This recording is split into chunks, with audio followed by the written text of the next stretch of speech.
오늘 영장 심사에서 어떻게 소명하실지 한 말씀 여기서 하세요? 네. 여기서 하게 돼 있어요? 여기도 말할 텐데. 영장 심사에서 어떻게 소명하실지 한 말씀 먼저 부탁드리겠습니다. 제가 지난번에 말씀드린 것처럼 검찰에서는 묵비권을 행사했지만 법원에서는 변호인과 함께 잘 상의해서 겸손하고 성실하게 잘 소명하도록 하겠습니다. 네, 처벌 피하기 위해서 캠프 관계자들을 회유하려고 했다라는 시선도 있습니다. 여기에 대해서 한 말씀 부탁드립니다. 거기도 말할 텐데 분명히 말씀드리고 싶은 것은 검찰은 압수수색 영장 권한을 가지고 제 주변을 100여 명이 넘는 사람을 압수수색하고 그런 과정에서 사람이 죽기도 하고 이런 강압적 수사를 하는 검찰에 맞서서 저 피의자로서의 정당한 방어권을 행사하는 것입니다.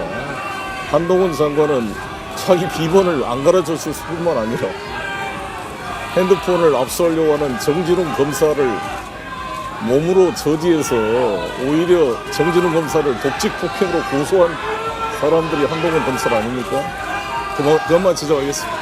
김영건 씨랑 이성만 의원으로부터 아니 부회선거를 구체적 사실에 대해서는 법정에서 말씀드리도록 하겠습니다. 네, 검찰이 불법 정치자금 8억 5천만 원 수수했다고 보는데 여기에 대해서 한 말씀 부탁드리겠습니다. 그건 이미 다 해명을 했잖아요. 알고 계시잖아요. 이것은 제가 받은 게 아니고 평화와 먹고 사는 분들 연구소의 법인의 공식적 후원 계좌로 들어온 금액이 공식적으로 다 지출됐고 투명하게 다 보고된 사안입니다. 4월 달에 검찰이 이미 압수수색에서 다 가지고 있던 자료도 돈봉투가 잘 입증이 안 되니까 별건으로 수사한 것으로 그렇게 잘 해명이 될 것입니다. 네, 의원들과 지역본부장에게 돈봉투 살포되는 아니 거는 그 구체적 사실은 법정에서 그런 이야기는 한다니까. 예. 감사합니다. 파리에서 귀국할 때 핸드폰 교체하시는 분 혹시 왜 그러셨는지. 아니 제가 지역본부장이 살포된 650만 원 출처에 대해서는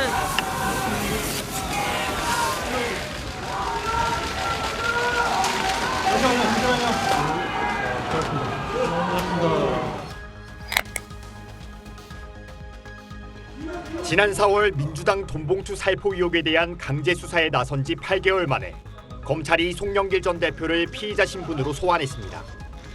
송 전 대표는 정치적 기획 수사를 하고 있다고 검찰을 강하게 비판했습니다. 증거 조작, 별건 수사, 온갖 협박 회의로 불법을 일삼는 일부 정치화된 특수부 검사와 맞서 싸우겠습니다.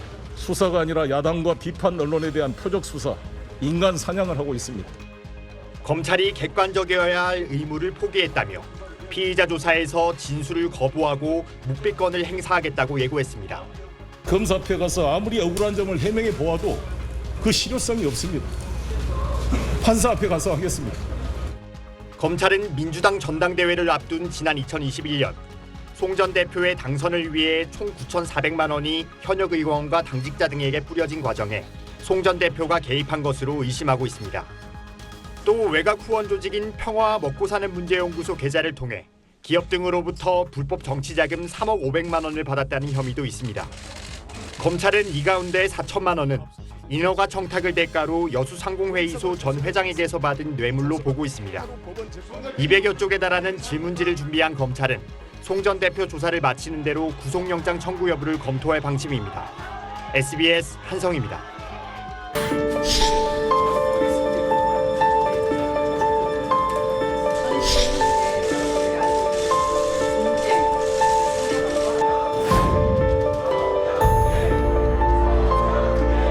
영길이 형이 그 뭐 어디서 이제 구했는지 그런 건 모르겠지만 내용은 모르고 많이 처리를 많이 했더라고.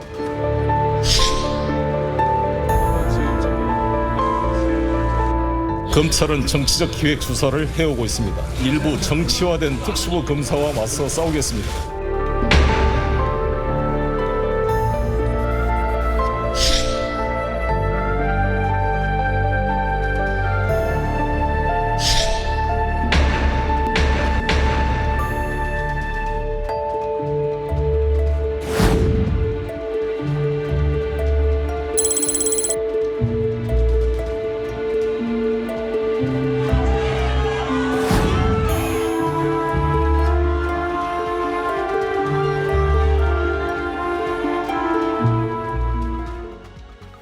송영길 전 민주당 대표가 구속 기로에 처했습니다. 검찰이 2021년 민주당 전당대회 돈봉투 살포 사건의 정점으로 송영길 전 대표를 판단하고 구속영장을 어제 청구한 겁니다. 이 구속 심사 결과에 따라서 정치권에 상당한 파장이 예상됩니다. 자세한 내용 손정혜 변호사와 함께 짚어보겠습니다.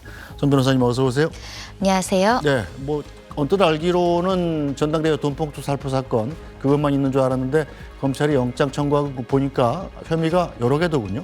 네, 한 3개로 이제 말씀드릴 수 있습니다. 처음에는 이제 정당법 위반이고요. 당내 경선 과정에서 금품을 제공을 하고 어떻게 보면 공정한 선거를 치르지 않았다라는 점이 이제 적시가 되어 있고요. 다음으로는 정치자금법입니다. 정치자금을 받을 때는 정치자금법에 따라서 적법 절차에 따른 그 돈을 받아야 됨에도 불구하고 이 절차를 위반해서 한 사람으로부터 한 7억 6,300만 원을 수수했다라는 점이 이제 문제가 되고 있고 외곽 후원 조직을 통해서 불법 정치 자금을 모았다라는 혐의이고요.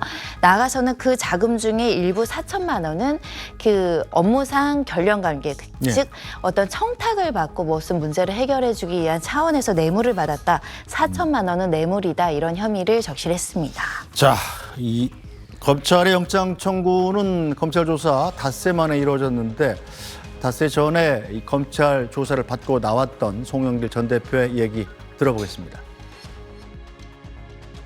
이 정당법은 공직선거법에 비해서 훨씬 그 비난 가능성이 적고 당내의 잔치이고 당내 내부의 어떤 자율성이 더 보장된 영역인데 이것을 가지고 특수부가 이렇게 수사하는 것은 헌정사상 처음 있는 일입니다. 그게 말이 됩니까? 지금 이 정치자금법 그 정도 액수를 가지고 지금까지 검찰이 해왔던 관행이나 이 속에 수사해본 역사가 없습니다. 사실 그런 문제 가지고. 자, 지금 몸에 불법 자금이 여러 개가 섞여 있는 건데요. 혐의액을 모두 합치니까 9억 2천여만 원이 되더군요. 이 돈봉투 의혹 사건이 가장 핵심적인 혐의인 거죠?